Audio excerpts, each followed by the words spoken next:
Ponto de Vista. Apoio Grupo Mendes.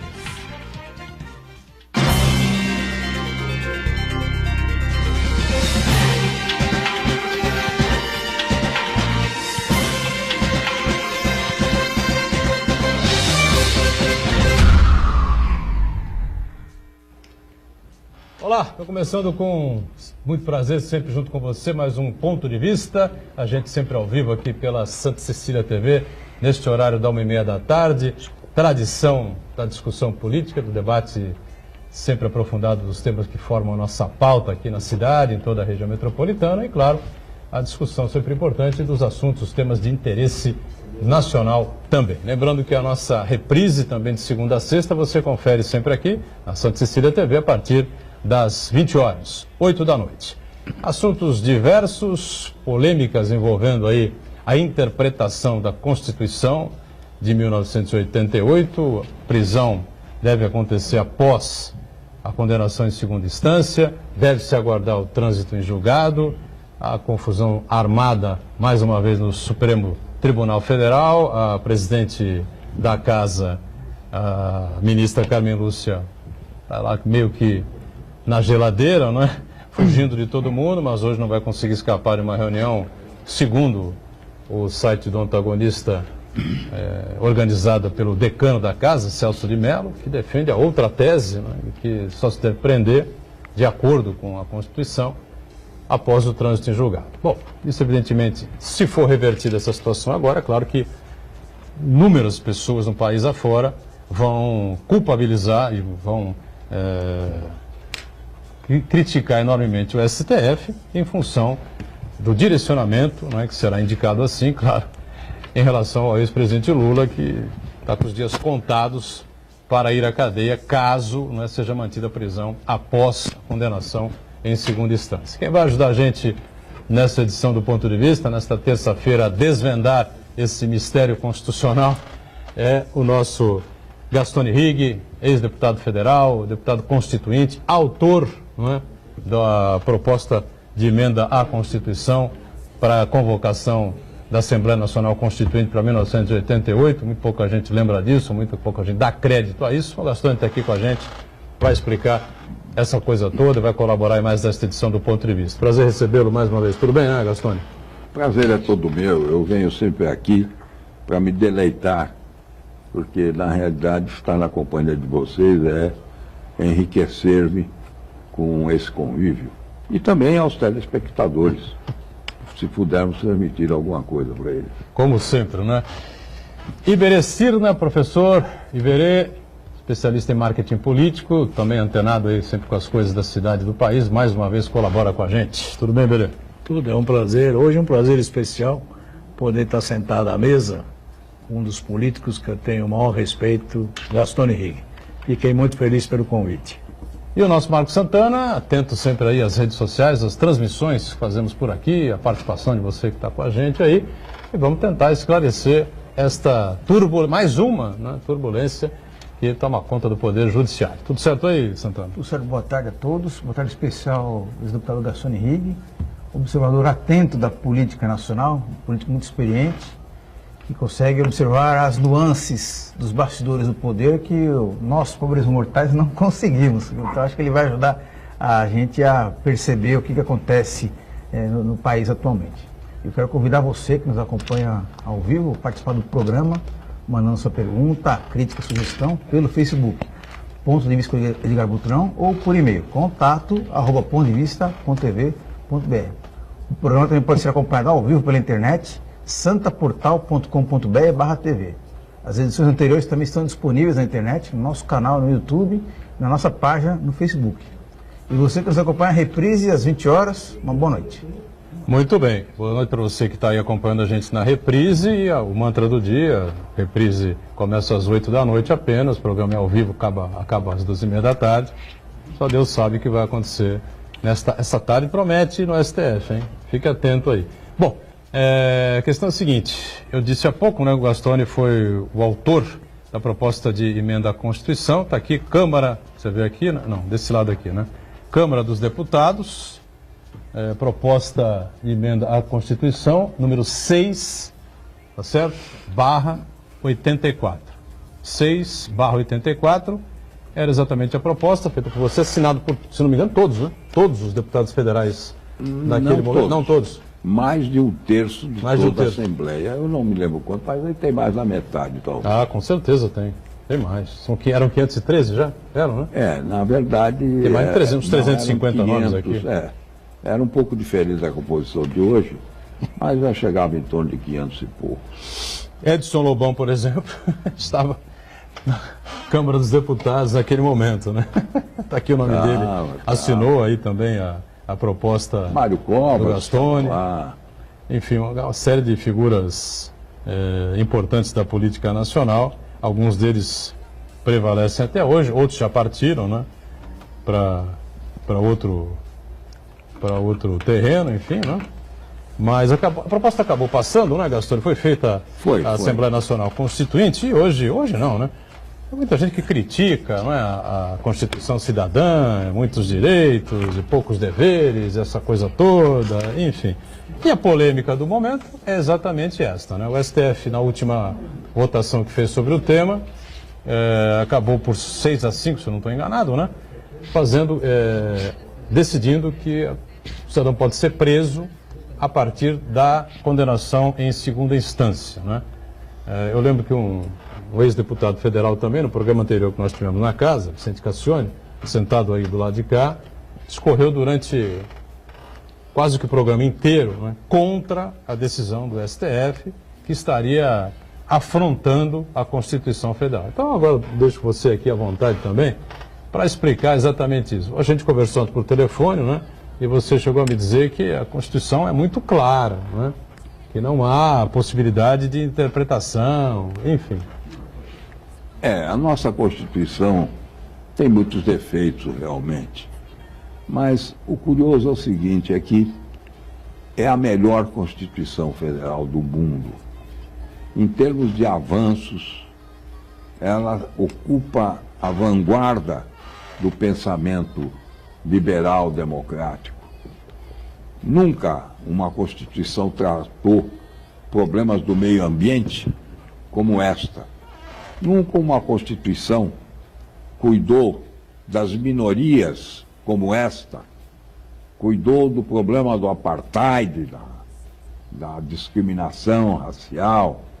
Nunca nenhuma Constituição cuidou dos velhos, dos idosos, ou das crianças como esta. Nenhuma Constituição procurou ser mais analítica do que esta. Analítica significa o seguinte, a mais explicativa possível. E talvez isso seja até um defeito. Mas é porque tentávamos evitar as tais interpretações dúbias. Mesmo assim, muitas vezes não se foge dela. Então posso dizer, ela tem alguns defeitos realmente. Quando eu fiz a emenda constitucional, convocando a Constituinte, como havia uma forte corrente contrária a isto, eu precisei, é claro que, tornar mais elástica a convocação dela. Então eu admiti, como Constituinte, por exemplo, os senadores biônicos, que não foram eleitos, no entanto, entraram. Eu, ao invés de convocar, ter feito a emenda, dizendo que a Assembleia Nacional Constituinte deveria ser apartada do Congresso Nacional, cometi também o erro hoje, reconheço, que foi a de dar ao Congresso Nacional os poderes da Assembleia Constituinte. Eu deveria, quer dizer, não só eu, é claro, a totalidade dos congressistas, porque votaram a emenda, né? Claro. A emenda, aliás, assumida pelo presidente Sarney, que mandou a mensagem para poder acelerar, inclusive, a tramitação. Mas então eu concluí, diante desses fatores todos, nós acabamos criando determinadas dificuldades. Mais ainda, em termos políticos, se essa Constituição tivesse sido feita um ano depois, não sofreria conflitos como esta abriga. Porque um ano depois caiu o Muro de Berlim. Foi-se embora o mundo comunista, o chamado mundo comunista.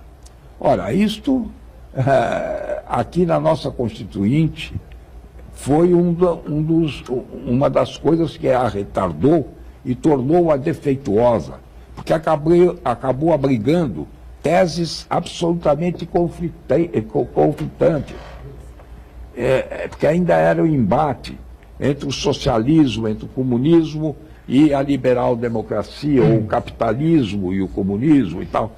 Então esse debate ideológico prejudicou muito e essa Constituição. Se ela tivesse sido feita depois da queda do Muro de Berlim, um ano depois, ela já poderia ter sido muito mais tranquila, definindo uma diretiva muito mais singular, muito mais eficiente do que esta, que abriga, como eu já disse, todos esses conflitos.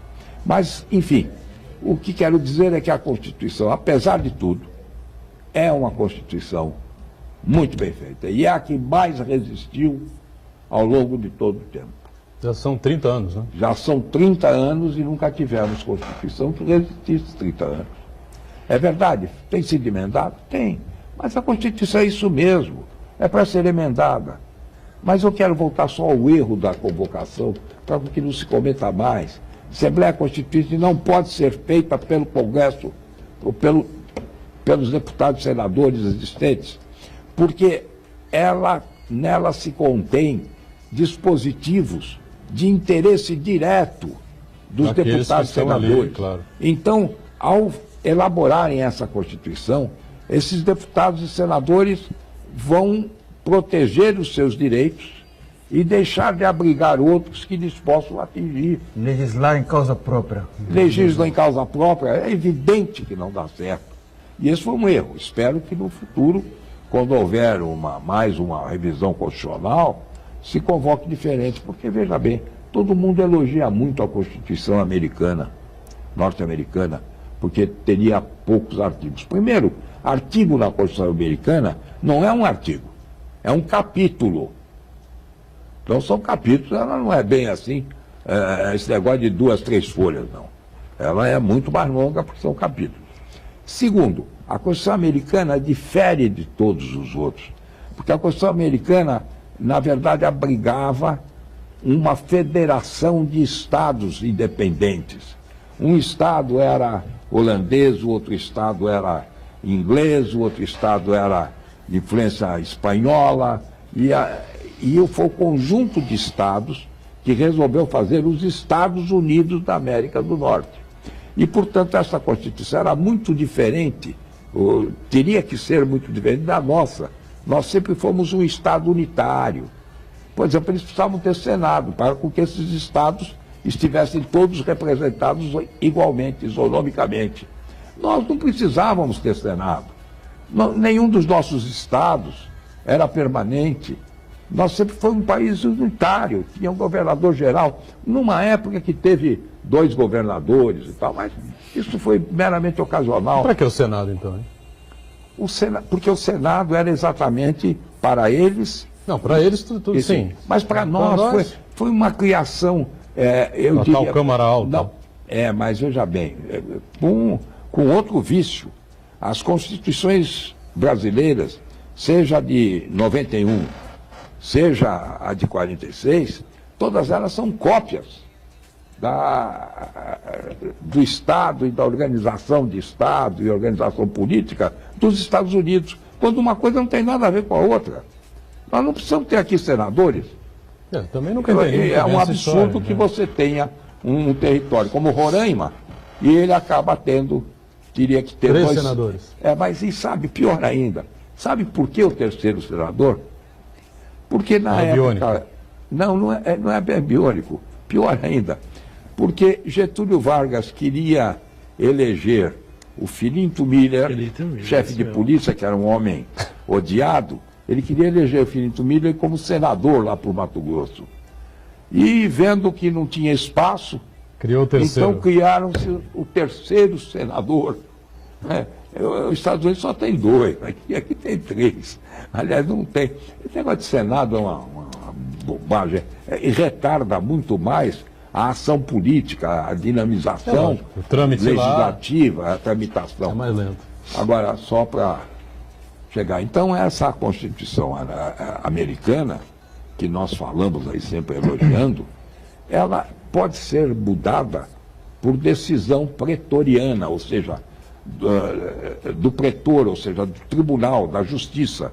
Então, lá, o Supremo Tribunal Federal de lá, com suas decisões, ele adiciona emendas ao Constituinte.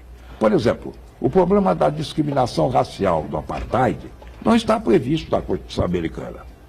Mas houve lá uma questão, não me lembro se foi Louisiana, mas no estado lá do Sul, houve um problema de um cidadão contra o município, etc., querendo o direito dele de andar no mesmo ônibus que os brancos, etc.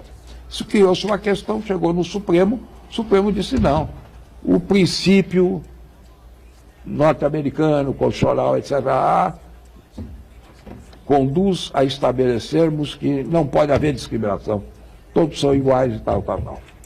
Então, isto passou a ser um dispositivo constitucional. E assim são centenas nos Estados Unidos de resoluções, de decisões do Supremo Tribunal Federal que acabam aderindo, acabam se adicionando à Constituição americana. Nós não temos disso. Nossa Constituição teria que ser fechada. Ela não admite esse acréscimo. O único poder constituinte ou de modificação constitucional é o Congresso Nacional, porque é o único que é eleito diretamente mesmo pelo povo. Podia-se ter feito um debate amplo nessa Constituição para acabar o Senado. Vocês não têm força para isso. Não. Ninguém consegue. Porque os senadores são, em geral, os caciques políticos. Fala, Iberê. Olha, na verdade, assim, eu vejo essa colocação do Gastone e o Gastone, com muita clareza, deixa o seguinte: não é um problema da Constituição nem das leis brasileiras, é o problema da qualidade atual dos nossos políticos, a interpretação dada a determinados capítulos da nossa Constituição. Então, o que nós temos é o seguinte: hoje, eu tenho, por diversas vezes, Gastone, dito o seguinte: nós não temos mais políticos por consequência de vida. Eu fico muito à vontade para dizer, diante de um político que é o Gastone, um político que eu admiro, conheço há tantos anos, acompanho, ele se transformou num político por consequência da vida dele, porque era um advogado que estava lá na causa dos sindicatos, que brigava pelos sindicatos, e por via de consequência ele foi convidado a se transformar num político. O que nós temos hoje, Gastone, são políticos por objetivo. Sabe o que é isso? É aquele desempregado, é aquele que não tem o que fazer na vida e diz assim: eu gostaria de ser político. Aí ele entra na política por meios que nós hoje reprovamos. Vão me dar bem, né? na vida. Vão me dar bem na vida, mas não tem histórico. Então o que o Gastone diz aí é uma coisa muito clara para nós, porque não é a lei, não é a Constituição, é a qualidade daqueles que operam a Constituição. Isso nos deixa... E o Gastone é um político de uma safra, de Mário Covas, de Esmeraldo Tarquínio, de outros tantos, de Chico Prado, de outras pessoas que nós todos entendemos como políticos que foram levados à vida política pelo desempenho da sua vida profissional, pela atividade social de cada um. Então, é importante e até interessante esse aperto, dizer que a Constituição não pode ser feita pelos próprios constituintes. Nós vamos lembrar de 34, onde tinha 240 constituintes indicados pelos sindicatos. Não eram eleitos, eram indicados pelos sindicatos para fazer parte da Constituinte. Então, o Brasil, na verdade, carece de bons políticos.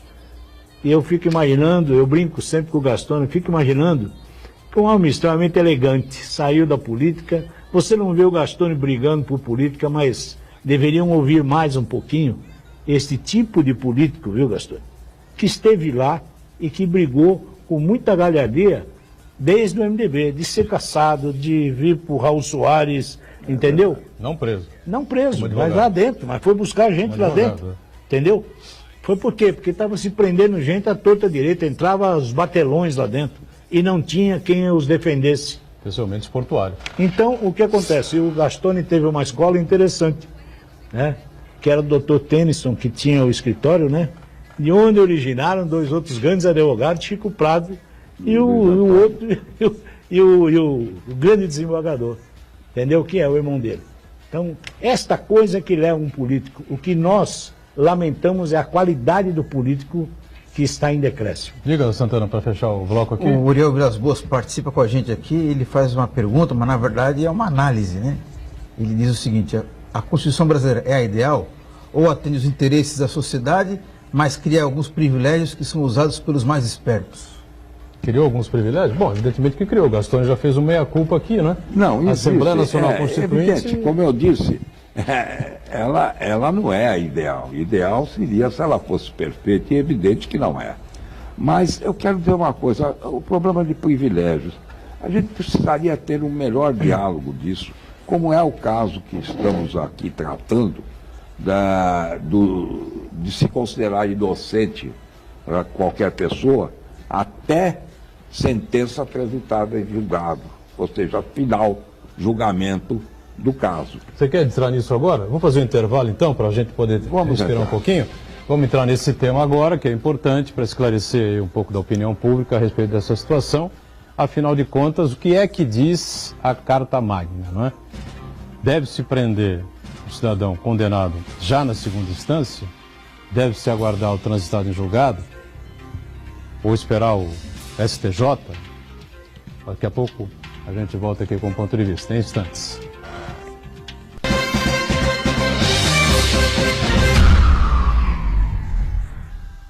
Existe um lugar em Santos onde você encontra os empreendimentos mais fascinantes da região. Um lugar amplo, aconchegante, feito para oferecer o melhor atendimento para você. Um lugar que reúne as melhores opções residenciais e comerciais nos bairros mais nobres de Santos. Um lugar que a gente nem precisava dizer, porque você já sabe. Central de Vendas Grupo Mendes, Rua Guaiaó 55, Aparecida. Venha fechar um bom negócio para abrir as portas do seu novo lugar. Com um mercado de trabalho cada vez mais exigente, é preciso estar sempre atualizado e saber como enfrentar novos desafios. Na Universidade Santa Cecília, você pode fazer cursos livres, extensão, aperfeiçoamento, especialização Lato Sensu e MBA e cursos empresariais personalizados. Cursos inéditos presenciais e à distância.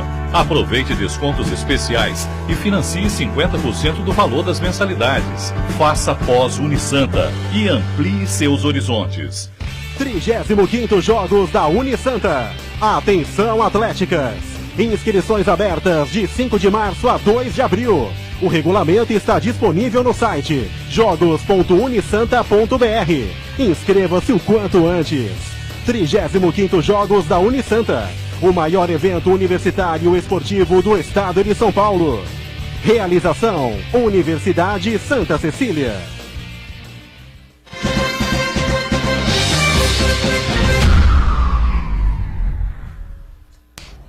Tudo bem, estamos de volta à sequência aqui do nosso ponto de vista. O Gastone Rigg conosco, o Iberê, Marcos Santana, você sempre junto conosco aí. E o assunto polêmico do dia é essa pressão em cima da presidente do Supremo Tribunal Federal, da STF, ministra Carmen Lúcia, que tem aí uma figura considerada, vamos dizer assim, excepcional, não é? Dentro do STF, tanto tecnicamente, não é? Como acima de qualquer suspeita, que é o decano da casa, o ministro Celso de Mello, não é? Que não se convence em hipótese nenhuma daquela decisão anterior e que é possível prender o cidadão ou a cidadã após a condenação em segunda instância, não é? Que, ao contrário, como é o Supremo defensor, não é, da Carta Magna, da Constituição Federal, e lá está escrito, ou estaria escrito, segundo Celso de Mello e outros especialistas, não é? Ao contrário, só se pode prender após o transitado em julgado. Então, Gastone, antes a gente conversava, você me dizia que não há dúvida nenhuma com relação a essa questão, é isso? O que as pessoas precisavam entender, eu tenho muito respeito pela ministra Carmen Lúcia. Ela parece uma pessoa absolutamente isenta, quer dizer, até com um halo de pureza muito maior do que normalmente se tem em relação aos melhores juízes do país. Mas nós precisamos, antes de julgar o pensamento dela, dizer ao telespectador o seguinte: há mundos diferentes. O mundo político e social que acontece. O outro, o mundo jurídico e legal. É evidente que o mundo jurídico e legal é feito para com que este mundo político e social funcione. E funcione com justiça, com equidade, com equanimidade, etc. Mas ocorre o seguinte: às vezes, como no momento, no mundo político e social está existindo, digamos assim, uma autêntica explosão, um autêntico terremoto, que o mundo jurídico, constitucional, portanto, não podia estar prevendo. E se fizesse essa previsão, estaria errado, porque a Constituição não é feita para um Estado corrupto. Ela é feita para um Estado honesto, honrado, e ela pede isso. Então dirá, o que fazer?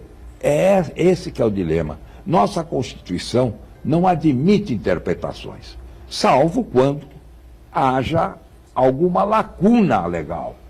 Ou seja, se estivermos diante de um problema que a Constituição não prevê, é evidente que o tribunal tem que suprir o entendimento.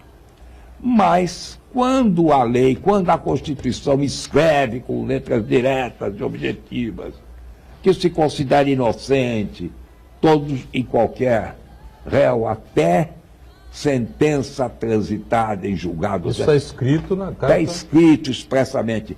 Bom, então, não é possível que ele seja recolhido à prisão por uma sentença da qual já cabe e está sendo interposto recurso. Imagine ele preso. Se esse tribunal demorar 1, 2 anos para julgar, e julga a favor e concede o recurso. Mas quem pode devolver a esse ser humano O tempo. não é só o Porque ele foi tempo, preso. a desmoralização, Claro. a destruição de sua família, dele próprio, dos seus bens, seria um absurdo. Então, foi atendendo esse problema, essa questão foi muito debatida. Não foi sem querer que isso foi posto na Constituição. Não tem ranço nenhum com relação ao período de Não exceção. tem nada a ver Não com tem. agora. Não, período de exceção da ditadura. Ah, sim, aquela coisa. ao contrário. Nós estávamos nos livrando da ditadura. Então. E, portanto, estabelecendo o que seria liberal, democrático e justo. E essa discussão foi feita com o Cabral, a tal Mário Covas, enfim, todos os líderes discutiram e discutiram muito amildadamente esse problema. E o que se concluiu é o seguinte: não podemos deixar de consignar aqui que ninguém poderá ser julgado culpado até o trânsito em julgado de uma sentença. E trânsito em julgado quer dizer quando acabaram todos os recursos. Muito bem, e não há dúvida que juridicamente os constituintes agiram bem. É isso que tem que estar lá. É assim que é o Estado ideal. Assim é que queremos que se respeite o cidadão. Porque não se trata desses ladrões agora na Petrobras, não sei o que, não. Trata-se de 210 milhões de brasileiros que estão cobertos por isso. Trata-se de vários inocentes que muitas vezes são absolvidos nos tribunais superiores. Então, eu continuo dizendo que foi correta. No entanto, a ministra Carmen Lúcia tem um problema político e social que está ocorrendo. Sim, mas aí que tá. Você coloca isso... Lancetou-se, mas veja bem, lancetou-se um Há tumor. 2 anos atrás, nós estamos em 16, não foi aquela decisão anterior? 16 de outubro de Aí 16. a corte se juntou, não é? Por um Foi voto. feita a reformou discussão, uma decisão e contrária reformou, de anos atrás. Mas a corte não podia fazer isso. reformou uma decisão, reformou Mas a Constituição. Mas não na pode. verdade. Ela não foi? pode modificar. Ela poderia dar um entendimento se houvesse uma lacuna, não há lacuna. Ela não pode confrontar a Constituição e Foi equivocado revogar. naquela ocasião, então. Não pode. Agora, tem razão a ministra quando adiciona toda aquela adjetivação. Nós não podemos assistir esses corruptos, etc. Só que onde é que está o problema, então? Quem está certo?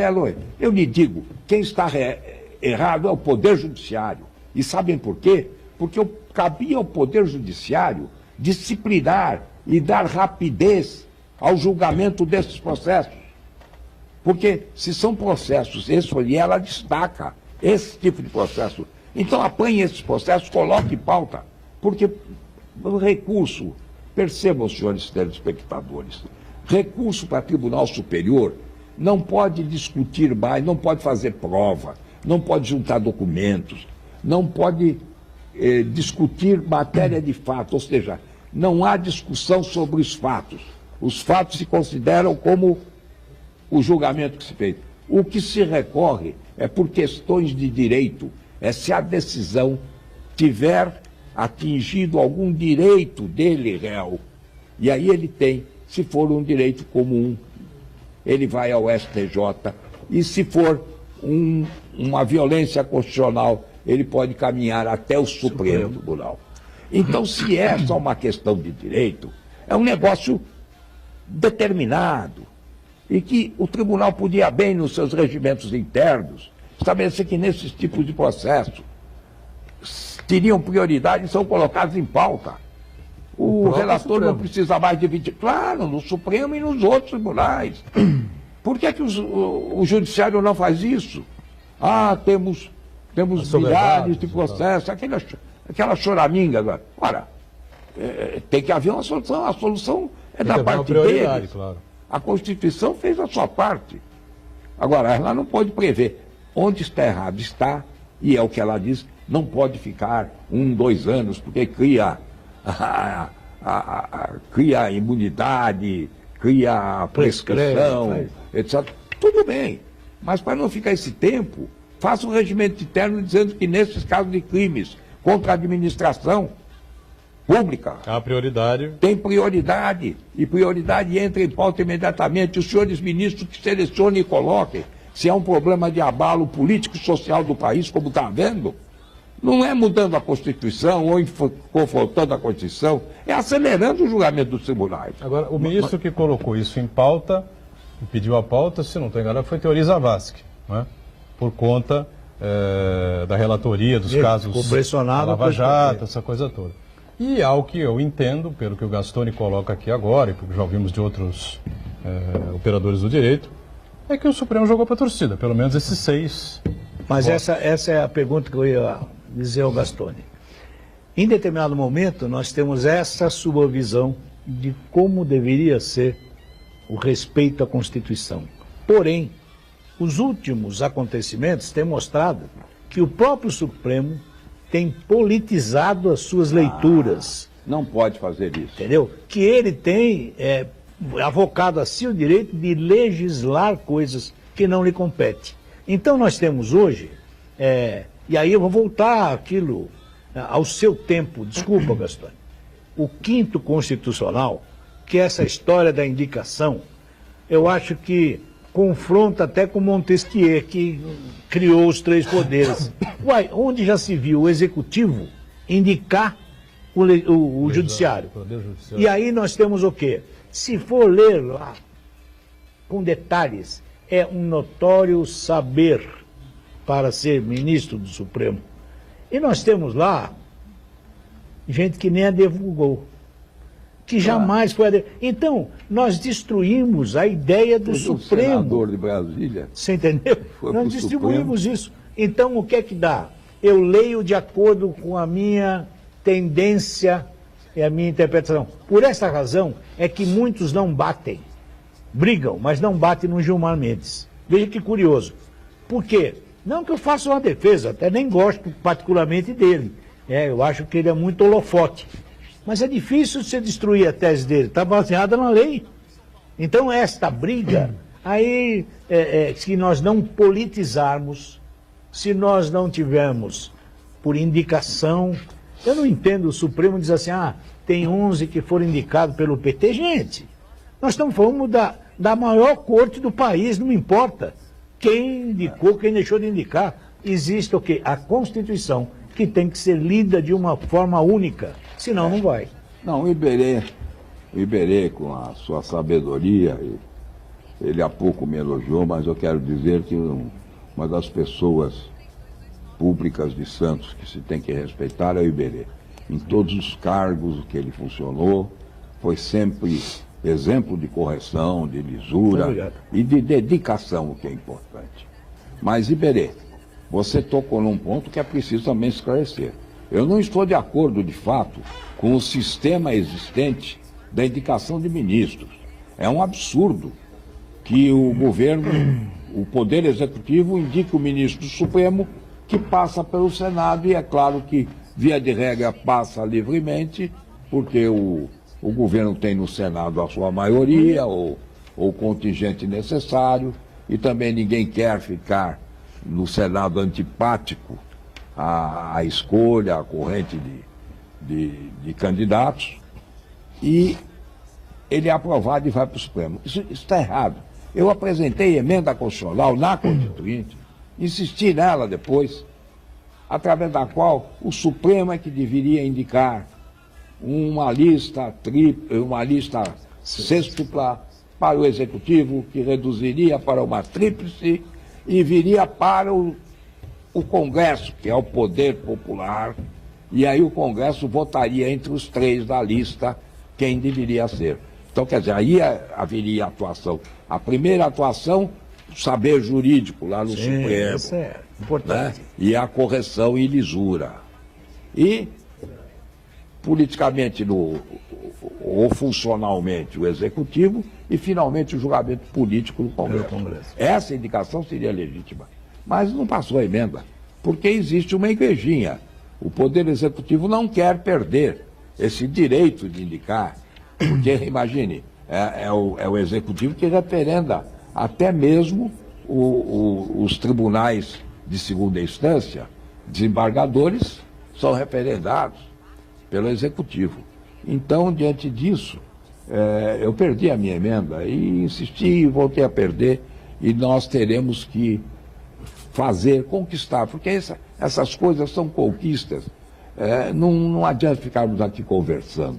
É preciso que o eleitor desenvolva um entendimento, o conhecimento, para que force os parlamentares ou os políticos a essas decisões. Diga, Santana. Ô Gastone, você alertou muito bem que essa questão aí da prisão em segunda instância ou não, né, logo depois da decisão de segunda instância, não afeta um caso específico, um sujeito, mas tem que afetar todos os brasileiros, os mais de 200 milhões de brasileiros. Só que essa questão vem à baila agora, porque a população vem acompanhando, como se acompanhasse uma final de Copa do Mundo, porque envolve diretamente o caso do ex-presidente Lula. E não só isso, além de afetar diretamente o futuro político de uma pessoa que está liderando todas as pesquisas eleitorais, também vai abrir a porteira para outros políticos também envolvidos em escândalos da Lava Jato, que também vão ser beneficiados com essa questão, né? 2 semanas atrás nós recebemos aqui o deputado federal Beto Mansur, que ele não é um adversário do PT, ele é um inimigo declarado do Partido dos Trabalhadores. Então ele não tem nenhum interesse em fazer a defesa nem do PT, muito menos do ex-presidente Lula, né? Mas ele fez uma análise muito serena aqui e ele diz o seguinte, que se o Lula não for preso, ele vai conseguir levar a sua candidatura até o final, sub júdice, e mesmo que barrado pela ficha limpa. Aliás, a ficha limpa, que o ministro Gilmar Mendes disse que é uma lei feita por bêbados, né? Então eu queria saber de você, fazer a sua análise, como é que vai se desenrolar isso, uma campanha eleitoral, de um candidato preso, condenado em segunda instância, mas solto, uma candidatura subjúdice. E se ele ganhar, por exemplo, como é que você analisa esse cenário? Deixa eu fazer o intervalo, né? Na volta, então, a gente abre espaço para o Gastone comentar essa situação que pode realmente acontecer, né? Se o Lula não for preso, levar a candidatura praticamente de repente até o final, ir ao segundo turno, sei lá o que pode acontecer.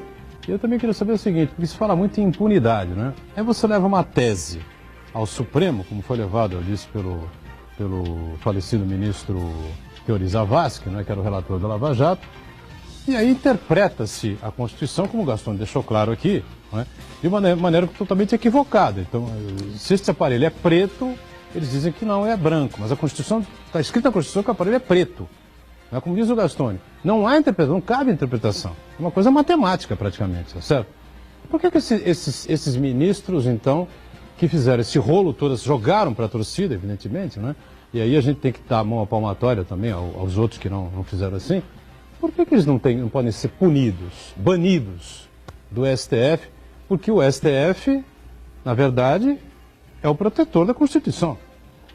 Vamos pro break e voltamos daqui a pouquinho.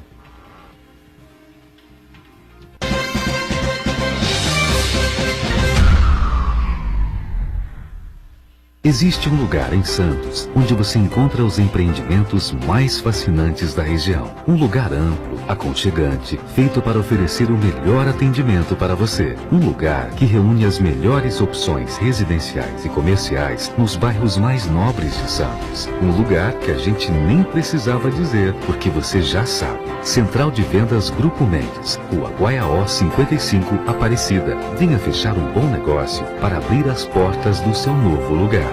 Santa Cecília TV no canal 52.1 HD. Se você ainda está com dificuldade de sintonizar a Santa Cecília TV em alta definição pelo sinal digital, você precisa escanear os canais da sua TV através da autoprogramação no seu controle remoto. É bem simples e você sintoniza os nossos programas com qualidade digital, de imagem e som, sem pagar nada por isso. Santa Cecília TV 52.1. Escaneie e sintonize a maior programação regional da sua TV em alta definição. Nesta quarta, 3 da tarde, no estádio Urico Mursa, Portuguesa Santista e Taboão da Serra. Vá ao estádio conferir a Briosa. Vamos lotar o Urico Mursa e torcer pela Portuguesa Santista. Nesta quarta, 3 da tarde, jogo transmitido pela Santa Cecília TV, ao vivo e exclusivo. Apoio Universidade Santa Cecília.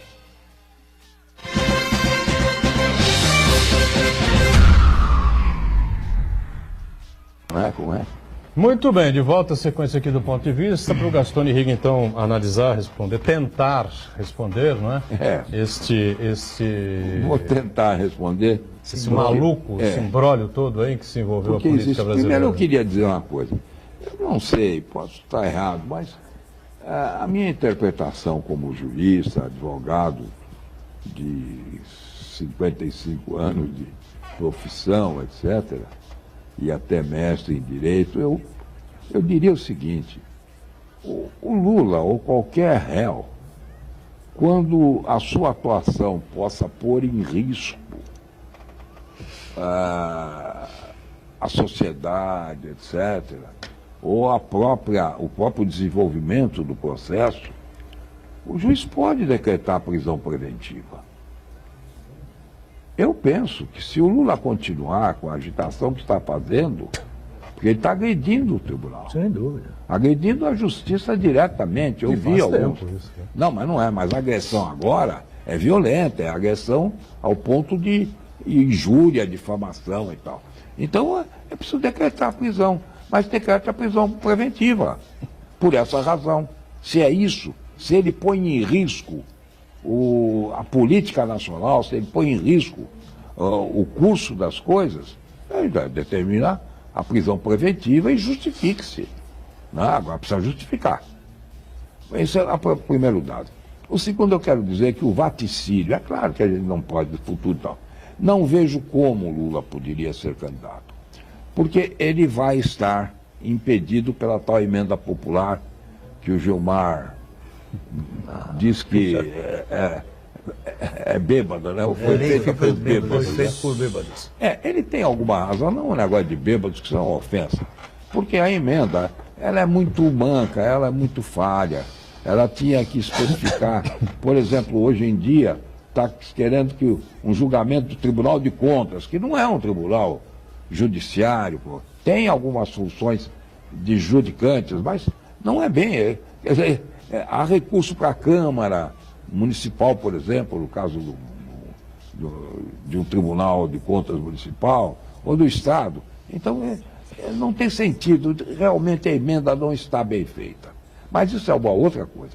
Mas o sentido central dela está perfeitamente claro, que condenado em segunda instância, condenado por um tribunal, e o Lula está condenado, e a Justiça Eleitoral não haverá de acolher a sua candidatura. Aí surge o seguinte problema. É verdade que o Lula poderia recorrer. O partido recorre, enquanto recorre, discute, ele sai em campanha eleitoral. Mas o PT vai deixar que isso aconteça? Porque, vejam bem, porque aí os tribunais, pela legislação, que deveria ser também, no caso dos crimes comuns, ele exige que os tribunais eleitorais julguem com muita rapidez. E é obrigatório que seja julgado antes das eleições e com prazo necessário até para substituir o candidato. Se julgado, o PT vai permitir não ter candidato e a sua chapa cair? Mas quem manda, o PT ou o Lula? Não, peraí. Tem mais importância. Não, mas aí é assim, mas aí o Lula perderia o seu arrimo, perderia o seu alicerce, a sua estrutura. Ele não pode deixar que destrua o PT, mas se ele levasse essa aventura até esse ponto, ele acaba aniquilando com o PT. Então o PT haveria de dizer, não, vamos pelo menos arranjar um candidato, ou fazer coligação, vamos nos salvar aqui, né? Porque teremos uma representação, teremos deputados, teremos senadores, teremos governadores.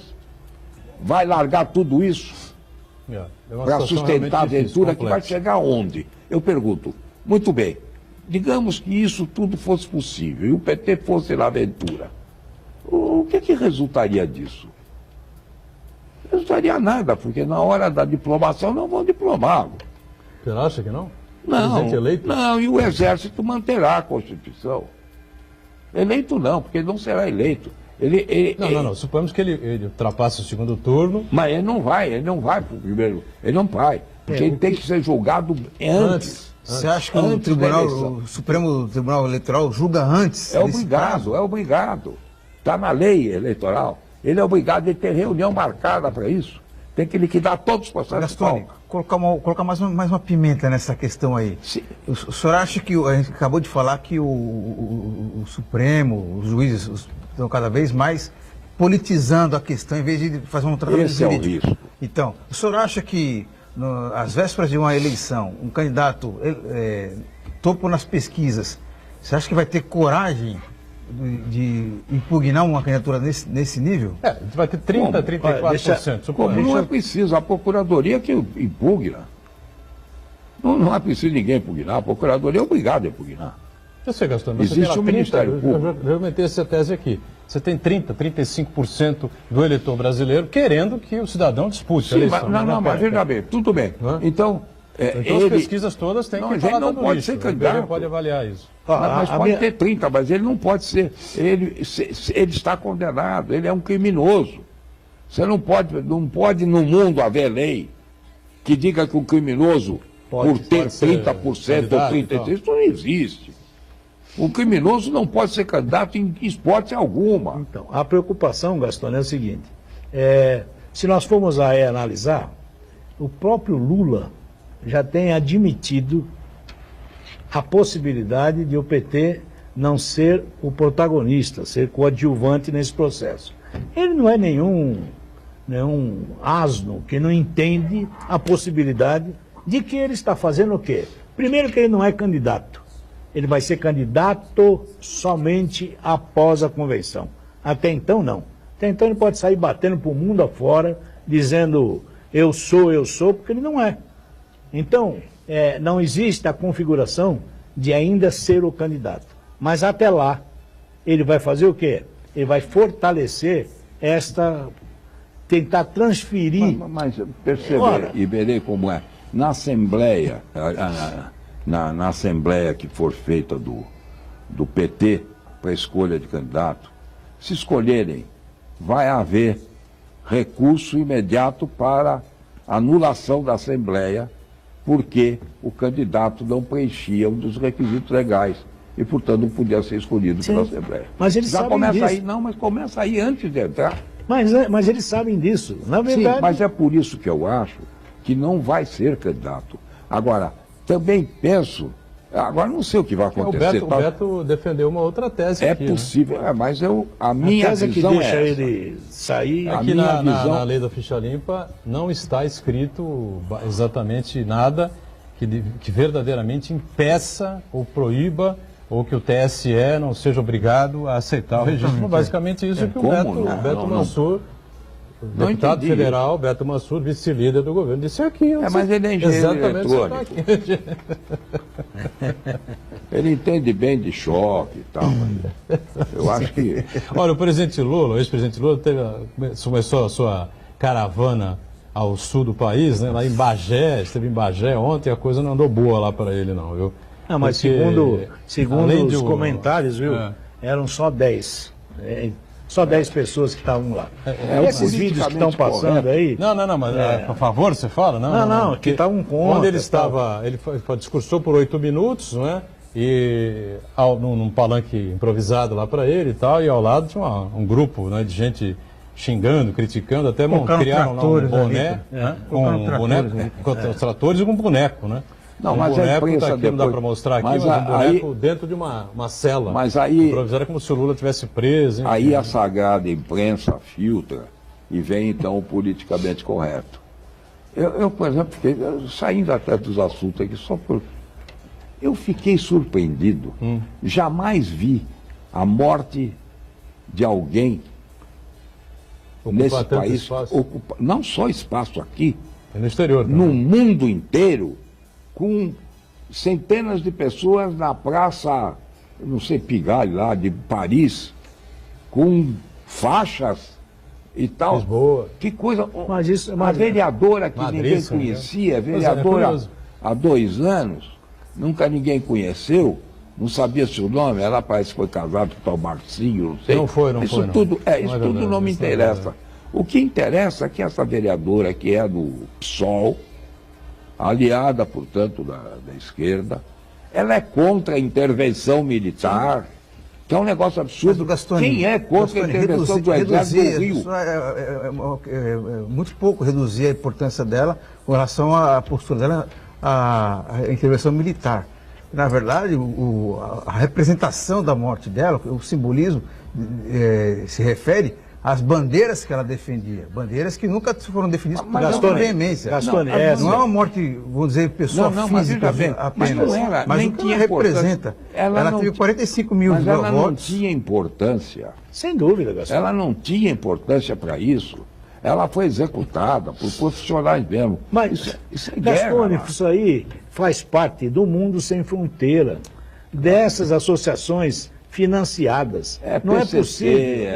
Não é possível. Não, claro que não. Não é possível. Eu discordo de vocês. Tá bom, é um direito que você tem. Mas entendeu? A morte dela, mais do que a morte do drama familiar em si, mas não é, a morte é o que ela representa. Não, mas não pode representar porque você não tem a ação de direita que tenha interesse nisso. Ela não influiria em nada nessa eleição. Não há nenhuma repercussão. E as denúncias contra a atuação da polícia militar? Mas isso ela fez sempre. Mas isso ela fez sempre. Mas não no cargo de vereadora, né? Não, mas isso qualquer vereador, o outro lá que é do PSOL lá, vai continuar fazendo. Isso é bobagem, não tem nada disso, não. O problema é o seguinte, não há esse problema. Não sei também quem foi, como não foi. Sim. Mas a verdade é que colocá-la como símbolo da luta e como...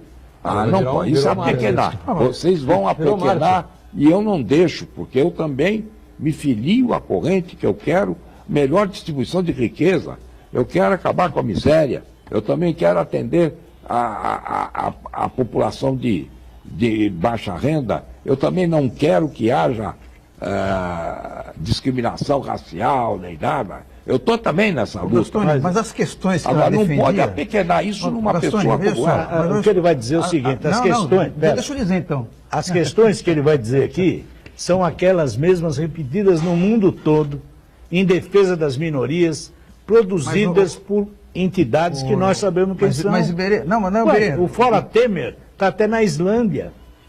Meu Deus do céu, o direito de LGTB, tá, tudo bem.